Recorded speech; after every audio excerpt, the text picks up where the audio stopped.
Hello everyone, it's Coexist, and in today I wanted to show you guys how simple it is to run your own FiveM server. Now, if you don't know what FiveM is a multiplayer mod that allows you to play online with your friends either on a local area network or just on if you host it on a server somewhere on the internet where you guys could play GTA Online together. And the server, you can have server-sided mods as well, so like custom vehicles and scripts and things of that nature. This runs completely separate from your GTA installation, so even if you do play GTA Online, this will not get you banned at all.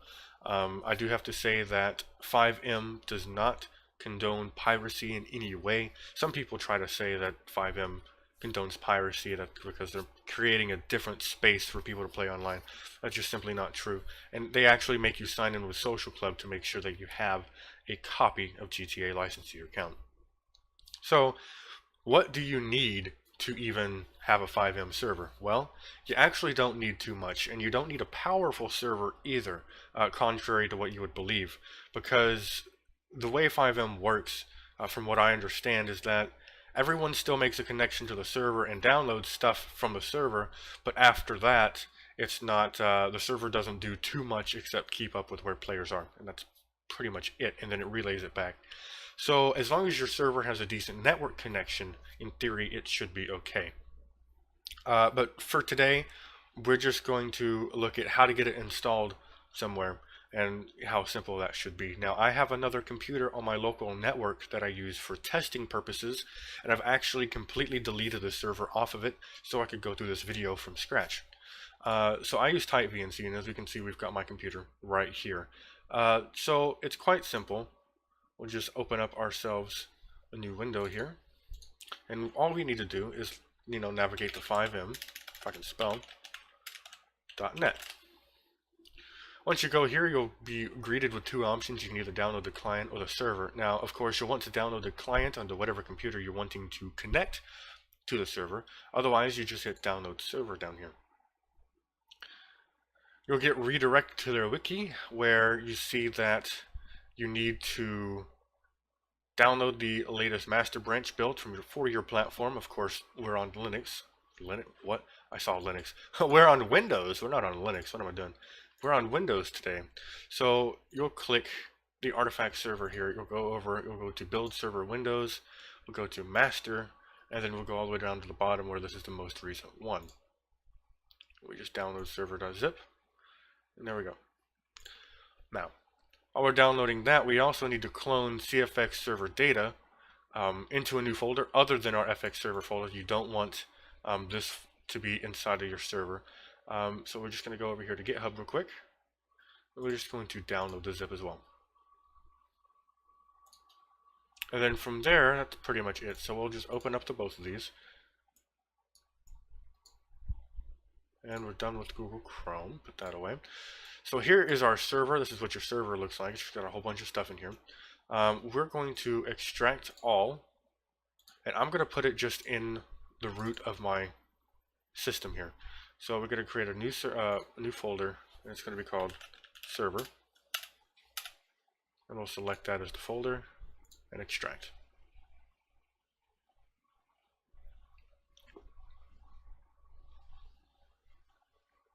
Let this do its thing for a bit.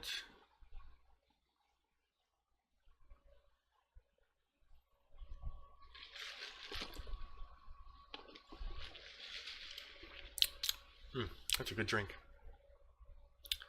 Alright, so now we've got our server here. Looks great, looks delicious. So now we can close this one. Now we're going to look at our CFX server data master. You're going to go into this folder, and you'll see two things. Get, ignore, and then resources, and all that good stuff. So we're going to extract all, and we're going to make a new folder in the root of our drive. Of course, I don't recommend you doing this unless you have a specific reason to put it here. Other people just put it on their desktop, but for this purpose, we're putting it here. So we're going to call it server-data. Select that folder, extract.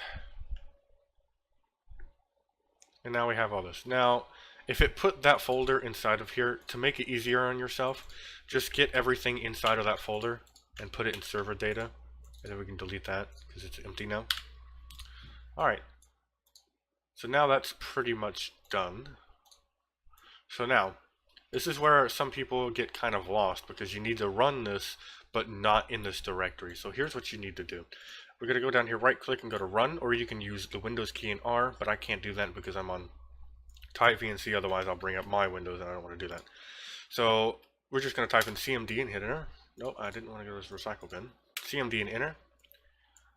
So now we need to CD into our server-data server. So we can type CD :/server data. Now that we're in that folder, we need to run the run file in the server folder. So all we have to do is type in :/server/run. There we go. Oh, and I'm kind of jumping around. I completely forgot about this part. Go ahead and leave that open.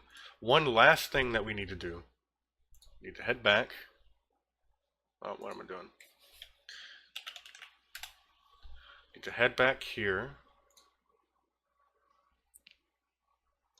And you'll need this right here, where it says server CFG. We're just going to take everything we have here, copy. No, I don't want to search Google for it. Copy. And then in our server data folder, I'm going to create new. Actually, just open up Notepad, that'll be easier. File, save as. You don't want to type anything in here yet.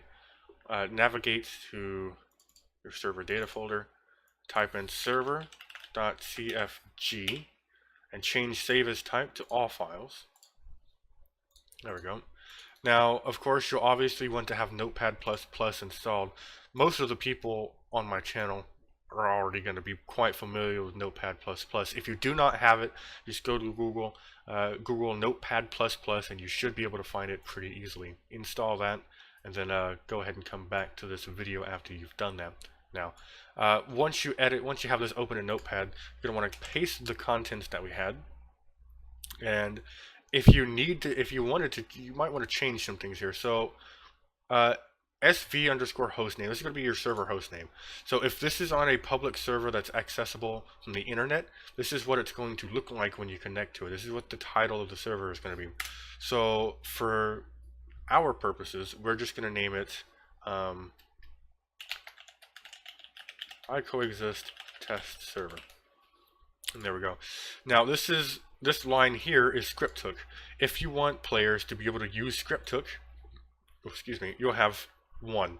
If you don't want players to have script hook, you hit 0. Excuse me.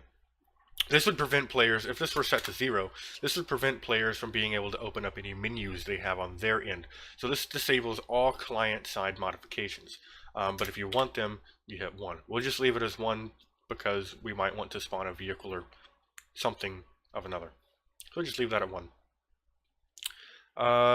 You know, that's pretty much it. If you wanted to change your logo, your server icon, which is a very small icon when you go to look at the server list, that's the icon that's there, and of course you can just change that and leave it in the same directory as this, and then that'll be there as well. But for now, that's pretty much it. So we hit Control S, and that's done. So now we go back over here to our command line here. Make sure you CD'd into server-data.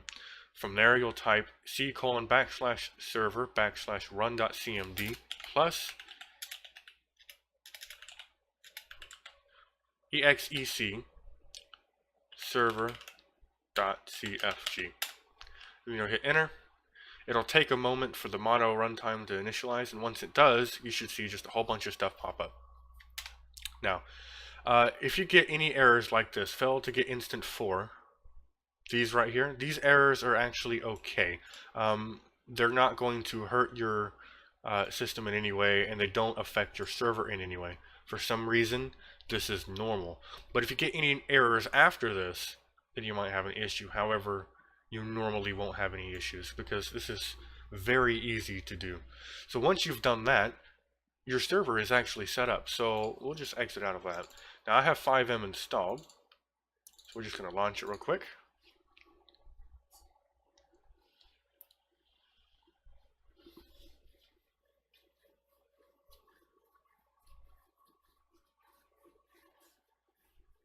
let this load up. Now, if this is on your local network, you'll have to go to Direct Connect and type it in this way. And then here it is, I coexist test server. We can connect. And I hate it when it does this. I'm going to kill it. Whenever it does obtaining Steam ticket, it just messes up. If it ever sticks there for some reason, I have to relaunch, but that's okay. We'll do this again, by God. I don't know if anyone else has that issue. I have that issue every once in a while with FiveM. I don't know what it could possibly be, to be honest. I'm not being sarcastic.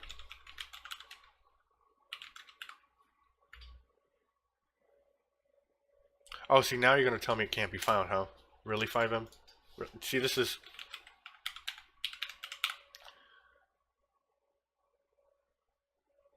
See, this is what kills me about FiveM sometimes. Yes, we know there's a hitch warning. Come on now. There we go. Lord forbid. There we go. Couldn't load are you kidding? Resource Session Manager. Okay, this happens every once in a while. So if you ever get that, you want to Control C so you'll stop your server and restart it.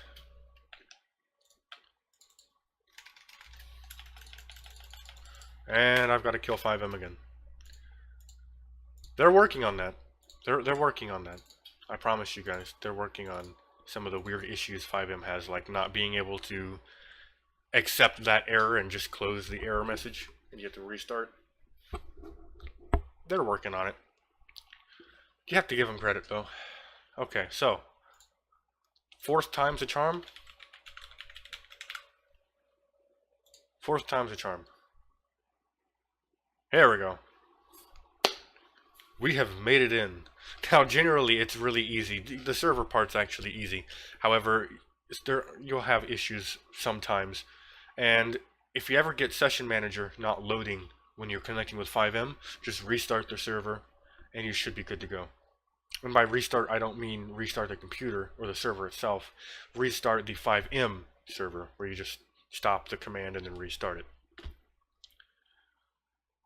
I'll be making more videos like this here in the near future as well for how to install replacement vehicles and etc, because I've been really into playing FiveM recently.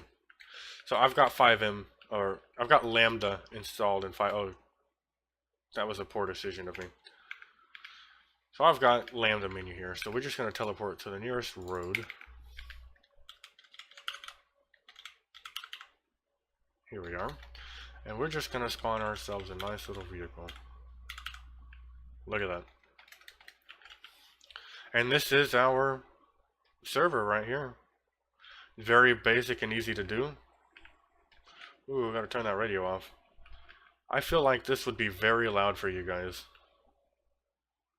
But yeah, I think that's very loud. Oh boy. Oh boy. We're gonna... There we go. But yeah, that is how you get your own, or host your own FiveM server. Relatively easy. And as you can see, if I hit the mouse button, the middle mouse button, or the scroll wheel, if I click it, you can see the players in the lobby, or if you hold up on your keypad, you can also see the players in here. Of course, I'm the only one in here because this is a local game only. This cannot connect to the internet because I haven't done the port forwarding on my router. However, you could do this at home and it still be accessible from the internet if you wanted to do such a thing. All you need to do is port forward to where that computer is the first thing that hits the internet before the rest of the devices, and then it'll default to that computer should there be a connection wanting to be made. Anyways, that's actually pretty much it for this video. Relatively short, but some of the instructions aren't the easiest things to follow. Where was my stuff? Here it is. The instructions here aren't the easiest to follow, and then people start seeing stuff like this and they're like, oh my god, what is all this mess? I don't know what this is. But this right here is just really simple. You grab the artifact server, and then you grab the CFX server data. You extract them wherever the heck you want to put them, and then you run this command here. Make sure you're CD'd into your server data first. So a really easy way to do this, we'll just kind of do an overview here just to make sure everyone knows. Easy way to do this is to go to server data, hold down shift and then right click. You should see okay, so we might get PowerShell. If you used PowerShell before, you'll see PowerShell more than anything else. Now, there's nothing wrong with using PowerShell because, I mean, I don't know. If you get PowerShell, that's okay. If you right-click and holding Shift, you can use PowerShell or CMD. Same stuff, really. I know someone's going to yell in the comments that no, PowerShell is not the same. Just bear with me here, okay? It'll, for our purpose, it'll do the same for me showing you. You probably won't get PowerShell, but if you do get PowerShell, it's not a big deal. So that server.cfg, and in theory, it'll just do the exact same thing. Again, this Lua error here, that's perfectly normal. And then, bam, we've got our server here. And yeah, that's pretty much it. Again, keep a lookout for more videos like this. I'll be doing car replacements, and if I can figure out for the life of me how to do add-on cars as well, we'll look into doing add-on cars. Anyways, if you liked the video, leave a thumbs up. If you disliked it, you know what to do. Post a comment down below if you're having any issues, or if you use FiveM and want to recommend it. Tell me about it in the comments below. In that case, I'll see you guys next time.